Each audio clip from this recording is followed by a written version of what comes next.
On a quiet Monday morning in Virginia, the courtroom doors slammed shut behind Keanu Reeves, not as an actor, but as a defendant in a federal case that shook the nation. What began as a private documentary about media corruption quickly spiraled into a constitutional crisis, with a judge many say was determined to silence him. But just when it seemed like the Hollywood icon would be dragged away in handcuffs, someone unexpected stood up, and everything changed.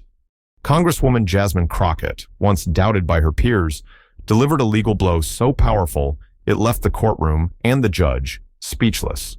What followed was not just a defense of Keanu Reeves, but a bold stand for truth, free speech, and justice in America. If you've ever felt that the system protects the powerful while punishing the honest, this story will hit you right in the heart. Hit the like button if you believe in standing up against injustice, and subscribe now so you never miss another story where the underdog becomes the hero. Because what happened in Courtroom 6 wasn't just a trial, it was a reckoning. It began like any other Monday. The Virginia State Courthouse buzzed with a hush, reporters gathering outside before dawn, their breath visible in the winter air. But something felt different that morning. It wasn't the weather, it wasn't the crowd, it was the name on the docket. Keanu Reeves. Yes, that Keanu Reeves. But this wasn't a movie. This wasn't a script. This was reality, and the courtroom doors weren't opening for a red carpet. The 60-year-old actor had arrived not as a guest or a speaker, but as the defendant in a federal trial. Cameras flashed as he stepped out of a black SUV, dressed not in leather or tuxedo, but a charcoal gray suit, with a quiet dignity that silenced even the most cynical journalist. He walked past the press line without saying a word. What brought him here? It wasn't a scandal. It wasn't a crime of greed or violence. It was a film. A documentary titled The Signal, produced and directed by Reeves himself. A raw, unflinching expose on how America's most powerful media conglomerates manipulate narratives, conceal truths, and silence whistleblowers. It was the kind of film that made people uncomfortable, not because it was false, but because it was too true. Within 48 hours of the trailer release, the backlash was swift. Lawsuits were filed, social media accounts tied to the film were banned. And worst of all, a federal judge issued a subpoena, ordering Reeves to submit all raw footage, interviews, and internal documents. He refused. His reply was simple: truth isn't something you hand over. It's something you stand on.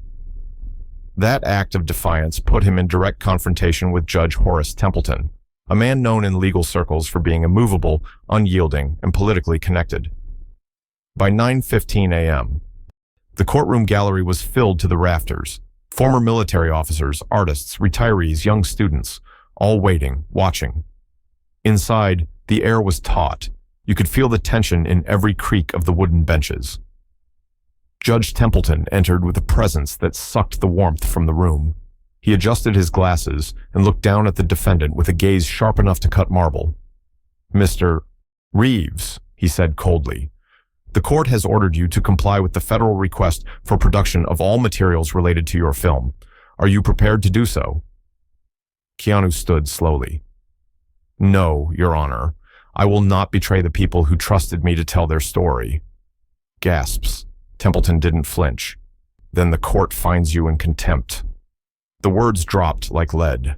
An audible murmur swept through the room. Templeton raised his hand. "You will be remanded to custody immediately." That's when the courtroom doors opened again, and Congresswoman Jasmine Crockett stepped inside. Wearing a black tailored suit and an expression of unshakable calm, she walked straight to the front row, flanked by two assistants and carrying a thick binder under her arm. The entire room seemed to freeze. Even Templeton blinked. Reeves turned, his eyes meeting hers, and for the first time that morning, his jaw unclenched. Jasmine stood. "Your Honor," she said, her voice unwavering, "before you proceed, I ask that you review this." She handed the clerk the binder. "What is this?" Templeton asked, clearly irritated. "A congressional motion," she replied, filed under the oversight of Constitutional Protections Committee. It includes evidence that the lawsuit against Mr. Reeves is part of a broader effort to suppress independent journalism and violate First Amendment rights. A murmur erupted. Templeton scowled. This court is not subject to congressional grandstanding. But Jasmine didn't back down. Then perhaps, Your Honor, you should recuse yourself. Silence. The judge's face drained of color. She continued, because within that binder is a report showing campaign donations made by executives of the suing media group directly to your re-election fund. Boom. The entire courtroom exploded. Reporters stood up. Phones went up. A retired Navy veteran in the back row actually stood and saluted. Templeton's gavel slam rang out. Order! This is outrageous! But the momentum had shifted, and Jasmine knew it. She turned to Reeves. Mr. Reeves, you won't be going anywhere today, not without a fight. He nodded, eyes misty. The trial was far from over, but a line had been drawn. And one thing was now clear. This wasn't just about a movie. This was about the soul of the Constitution. The next morning, America woke up divided. Some called Keanu a traitor. Others called him a patriot. And in the heart of Washington, D.C., behind the cold, historic walls of a Department of Justice conference room, Congresswoman Jasmine Crockett prepared for war. Stacks of documents were spread across a long mahogany table. Jasmine stood at the head, flanked by two top-tier legal minds, her chief counsel, Renee Porter, and tech data analyst Omar Castillo. Both had been working non-stop since her surprise intervention in court. Judge Templeton's connection to the media conglomerate is deeper than we thought, Omar said, flipping open a series of flagged financial ledgers. Multiple shell companies, PAC donations, travel reimbursements listed as educational retreats. Jasmine didn't blink. We need more than suspicious money. We need motive, manipulation, and proof of judicial misconduct. Renee nodded. We also pulled internal memos from the conglomerate's compliance division. There's one quote that stuck with me, from the CEO himself. Make sure Reeves is either discredited or detained. Jasmine clenched her jaw. They're not afraid of the film. They're afraid of the questions it makes people ask. Meanwhile, back in the courtroom, Judge Templeton had recessed the trial for 48 hours to review congressional materials. But behind closed doors, he was furious. Templeton paced his chambers, barking orders to his law clerks and pressuring his aides for damage control. His longtime confidant, an aging lawyer named Saul Fink, stood quietly in the corner. You underestimated her, Saul said bluntly. You thought Jasmine Crockett was all bark. Templeton turned, veins visible on his temple. She's grandstanding. She's dangerous. She wants to turn this courtroom into a political circus.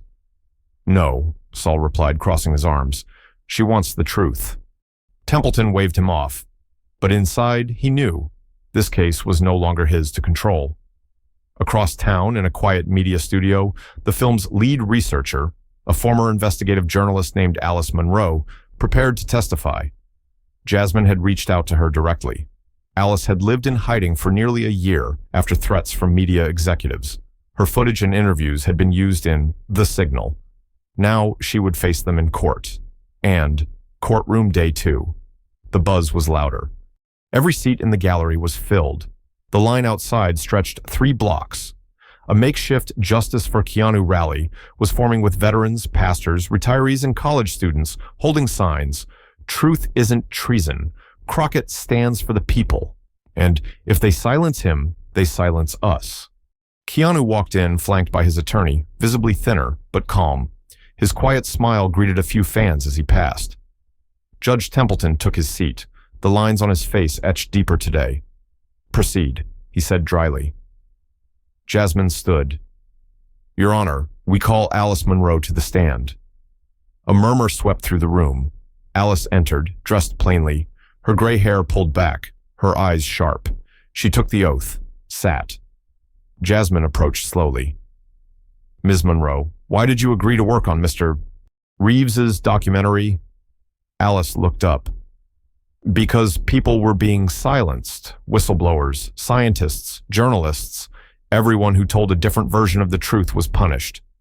Punished how? Alice glanced at the judge. Jobs lost, families threatened, careers destroyed. I had to move states 3 times. Jasmine handed her a tablet. Can you confirm this email was sent to you by an executive at the plaintiff conglomerate? Alice read it. Yes, It says, "Back down, or we'll bury you next." Gasps. Templeton tried to intervene. "This court will not allow—" But Jasmine held up her hand. "Your Honor, the DOJ has verified the metadata. It's authentic." He hesitated. "Continue." Jasmine paced slowly. "Ms. Monroe, did Mr. Reeves pay you?" "No. He asked if I was ready to speak freely, that's all." "Did he direct you to fabricate anything?" Alice shook her head. "Never. He asked one thing. Tell it how you lived it." Shh. Reeves sat motionless, eyes focused, hands folded. Templeton cleared his throat. "Does the defense rest?" Jasmine turned.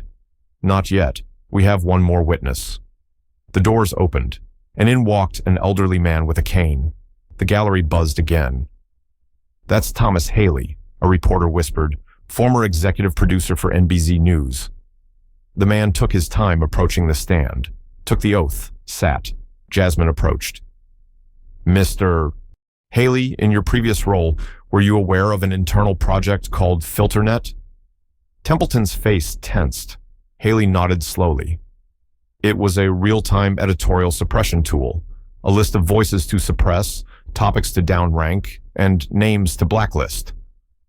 "Was Mr. Reeves on that list?" Haley exhaled. "Yes, and so were dozens of others." The courtroom erupted again. Judge Templeton pounded his gavel. "Enough. This trial is not a platform for conspiracy theories." Jasmine turned. "Then maybe it shouldn't be your courtroom anymore." Templeton froze, and in that silence, Jasmine walked back to the bench. "The people deserve to know what this is about. It's not about a movie. It's about whether truth has a place in America anymore." A thunderous standing ovation rose from the gallery. Keanu didn't move. He didn't need to, because at that moment, Jasmine Crockett was speaking for everyone who had ever been silenced. The applause from day two had barely faded before the backlash began. Within hours, major news outlets ran headlines like "Crockett grandstands with conspiracy claims," "Reeves' film built on junk sources," and "Congresswoman weaponizes courtroom." Evening pundits on legacy networks mocked her testimony, replaying clips out of context and framing Keanu as an aging celebrity grasping at political relevance. But behind those broadcasts, something more sinister was happening. In a closed boardroom on the 40th floor of a glass tower in Manhattan, the executives of the conglomerate suing Reeves gathered with their legal team.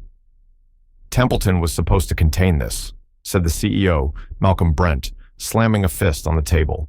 "We buried the FilterNet project for a reason." One of the lawyers, a pale man named Crispin Weller, adjusted his glasses. "We underestimated Crockett. She has evidence we didn't think would surface."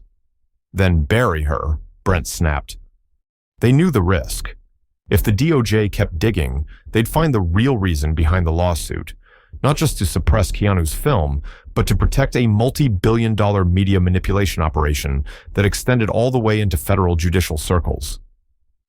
Jasmine Crockett stood in a private conference room at the Library of Congress, reading through a newly surfaced whistleblower report. It had been delivered anonymously. Her hands trembled slightly. The report confirmed her worst fears. FilterNet wasn't just a blacklist. It was a paid suppression system.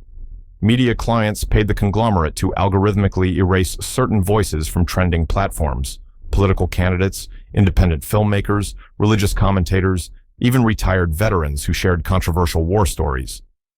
The system used AI to track trending sentiment and deploy rapid counter-narratives. The name Keanu Reeves appeared over 112 times in one quarter alone. "They built a digital eraser for American voices," Jasmine whispered. "And Templeton helped them hide it," Renee said from across the room. Jasmine looked up, resolute. "It's time to pull the pin." This time, the courtroom was under heavy security. Rumors swirled that Jasmine had requested a federal investigator be present. The gallery still filled to capacity. Keanu looked pale, but composed. His eyes scanned the room with the quiet intensity of a man used to pain. Judge Templeton entered late. He adjusted his robe more than usual. "Congresswoman Crockett," he said, his voice strained, "you may proceed." Jasmine walked to the center of the room, carrying two thick binders. "Your Honor, before calling our next witness, I asked the court to review Exhibits 57A and 57B. These contain financial records showing direct payments from FilterNet clients, many of them corporate lobby groups, to entities tied to this courtroom. Templeton blinked. Tied how? She opened the binder.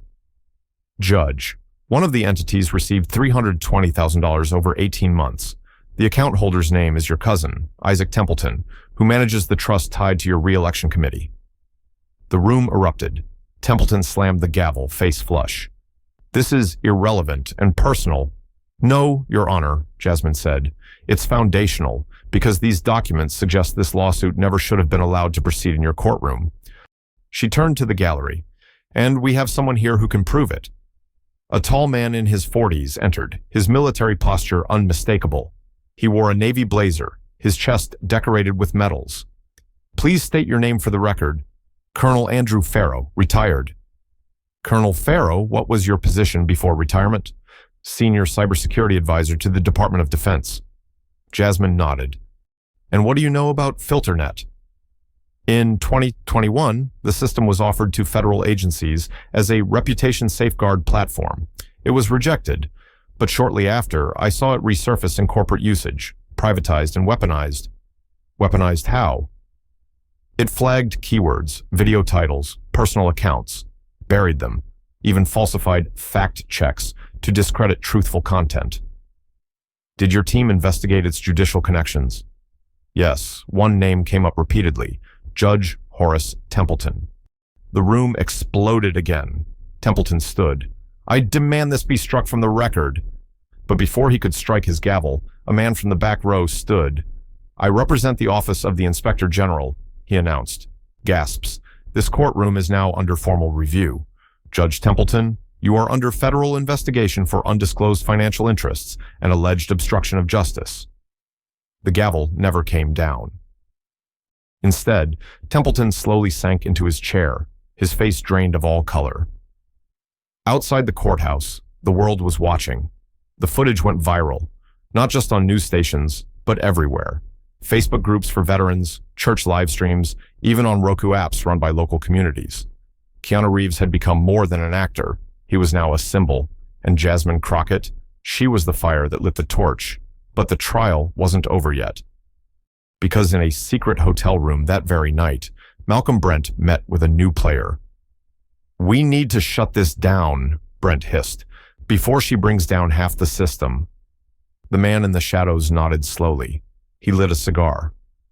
Then we hit her where it hurts. How? We leak her past. Brent paused. She has no past. Everyone has something they prayed would never see daylight. The next morning, the headlines were no longer just about Keanu. They were about Jasmine Crockett. Congresswoman's sealed juvenile records allegedly surface in courtroom feud. Who really is Jasmine Crockett? Leaked memoirs suggest a history of rebellion. Crockett unhinged. DOJ must distance itself from rogue lawmaker. They hit every angle. Her family, her early life, even a misquoted college paper she'd written about civil disobedience. The smear campaign wasn't subtle, it was surgical, and it was working. Cable hosts began questioning her character. Online trolls flooded her social media with hate. Fundraising for her re-election campaign froze overnight. Even a few colleagues on Capitol Hill started avoiding her in the hallway. But Jasmine didn't flinch. In her office that morning, she watched the smear reel on loop. Her eyes didn't blink. Her hands didn't shake. Renee entered. You okay? Jasmine turned slowly. They came for me, because they couldn't break Keanu. Omar added, they want to strip you of your voice because you used it, loudly. Then we get louder, Jasmine said. She turned to a secure folder on her desk, one that had arrived at 4:32 a.m. Inside, it was a single envelope, handwritten, no return address. She opened it. Inside, a USB drive. Attached, a note. He recorded everything, and he trusted you to finish what he couldn't. M. The courtroom day 4. With Templeton suspended and awaiting formal review, a new judge had been appointed, Justice Miriam Holt, a former federal ethics counsel known for her unwavering impartiality. The atmosphere in the courtroom was different. Less fear, more hope. Jasmine entered quietly without press. Keanu was already seated, head bowed, but when she walked in, he lifted his eyes. "We have something," she whispered to him. He nodded. "Then it's time." Justice Holt opened the day with procedural remarks. Then Jasmine stood. "Your Honor, with the court's permission, we would like to enter into evidence a series of internal communications, recorded confessions from a senior media executive who worked on FilterNet and the lawsuit's orchestration." Holt leaned forward. "Do you have verification?" "Yes, ma'am. Date-stamped metadata, verified by our forensic analysts." And voice matched. Jasmine inserted the USB into the court system. A video began to play on the courtroom screens. The gallery fell silent. The screen lit up with the face of a man in his 60s, weathered but familiar to some. Martin Kingsley, former CTO of the conglomerate, who had mysteriously retired 6 months prior. "My name is Martin Kingsley," the video began, "and what I'm about to say will likely destroy what's left of my legacy, but it may protect yours." He cleared his throat. FilterNet was created to silence political dissidents, religious groups, and media not aligned with our board's agenda. When Keanu Reeves began production on his film, we activated red flag protocols. When it became clear he wouldn't stop, we initiated a campaign to criminalize him. Gasps, he continued. Judge Templeton was approached through intermediaries. We didn't need him to lie. We just needed him to delay. He paused. "If you're watching this, it means I didn't make it to testify. And Jasmine, I know what they have on you. They tried it with me. Don't stop. The evidence is with this file. All of it." The video ended. The silence was thick. Jasmine stepped forward. "We call for an immediate review of the lawsuit's legitimacy and a protective order for Mr. Reeves as a federal witness." Justice Holt nodded slowly. "The court accepts the motion." Whispers turned to applause, then cheers. But outside the courthouse, another storm was brewing. Back in New York, Malcolm Brent watched the live stream in a rage. "He had a dead man's switch?" Crispin Weller, seated beside him, sighed. Kingsley knew. He always knew. Brent paced. "Pull everything. Every link to this firm, to Templeton, to FilterNet. Burn it." "And what about Crockett?" Brent turned slowly. "Then we exposed the trap." Later that night, Jasmine sat in her quiet hotel room, watching reruns of courtroom coverage. There was a knock on the door. She opened it. A young woman, no older than 25, stood there. Her eyes were red. Her hands shook. "I'm sorry to come here, but you don't know me. My name is Talia Whitford. I was Judge Templeton's clerk, and I have something you need to see." Jasmine stepped aside. Talia reached into her coat and pulled out a flash drive and a leather-bound notebook. He wrote everything. He didn't trust digital files. He knew someone was watching. "Ciao." Jasmine sat down, her hands tightening around the book. On the cover, one word, insurance. Inside, dates, names, phone records, handwritten memos, emails printed and annotated, not just about FilterNet, but about other judges, other lawsuits, other media influencers. It was bigger than Reeves. It was bigger than Templeton. This was a coordinated machine with tentacles deep inside the nation's institutions. Talia whispered, "He used to say justice was something you had to rehearse for. I think he thought one day he'd get caught." Jasmine exhaled, her hands trembling for the first time. "Not caught," she said softly. "Cornered." She looked up. "Then let's corner all of them." The sun rose slowly over Washington, D.C., painting the marble columns of the courthouse in golden hues. Crowds had gathered again, not just for spectacle, but to witness something rare, a reckoning. Inside Courtroom 7, the air was heavy. Not with fear, but with resolve. Justice Miriam Holt entered and took her seat. "Today," she began, "we do not merely examine a film or a filmmaker. We confront the question of whether power may silence truth." Keanu sat beside Jasmine, his hands clasped, his posture steady. She nodded once, silently reminding him, "You've already won more than you've lost." As the trial resumed, Jasmine presented the contents of Templeton's notebook. She read aloud names of media executives, law firms, judges, and political appointees who had all been part of a coordinated operation to suppress dissent and shape public opinion, not through debate, but through digital erasure. Documents traced financial transactions, communication threads, and direct orders signed with initials known only to those inside the machine. Gasps filled the room. But this time, no one objected. Even the defense attorney for the conglomerate sat motionless. Justice Holt reviewed the documents silently. Her face was calm, her eyes stormy. "Ms. Crockett, do you have a final witness?" Jasmine stood. "Yes." The doors opened. A woman in her 60s walked in, wearing a simple gray suit. Her silver hair framed a face that carried both fatigue and wisdom. "Please state your name for the court." "Veronica Hall, former executive board member of Summit Media Group." The gallery buzzed. "Why are you here, Ms. Hall?" She looked directly at Justice Holt. "Because I helped build the lie, and I want to help tear it down." She explained how, after years of justifying her work, she'd reached a breaking point when she saw the conglomerate target veterans support groups, Christian networks, and even school teachers sharing faith-based videos. "It stopped being business," she said. "It became war against truth." The room was silent. Jasmine nodded. "Thank you." Justice Holt stood. Her gavel came down once, crisp and clear. "This court finds no merit in the lawsuit brought against Mr. Reeves. All charges are dismissed."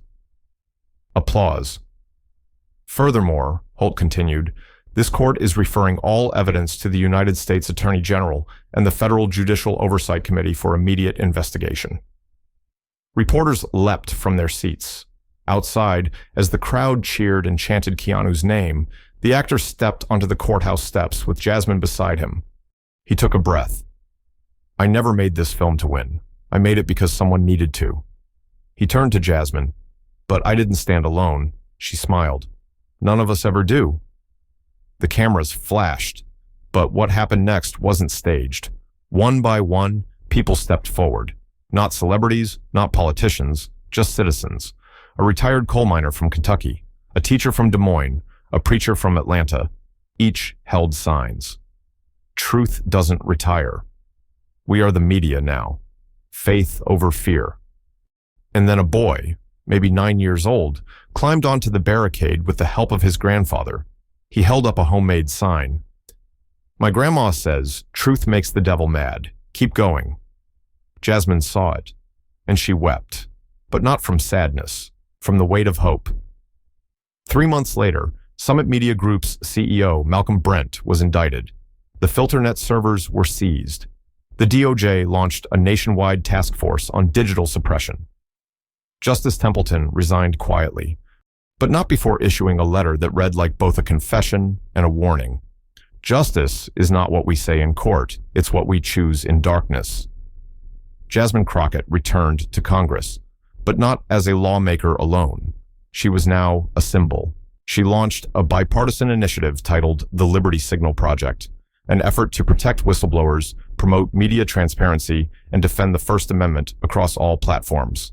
And Keanu, he never made a sequel. He didn't need to. Because The Signal was no longer just a film. It was a movement. And across every church, coffee shop, diner, and kitchen table in America, people started asking questions again. They stopped scrolling and started thinking. And when asked what it was all for, Jasmine Crockett simply said, "For the people who still believe that truth matters." If this story moved you, like, comment, and subscribe, because the fight for truth isn't fiction, it's your story too.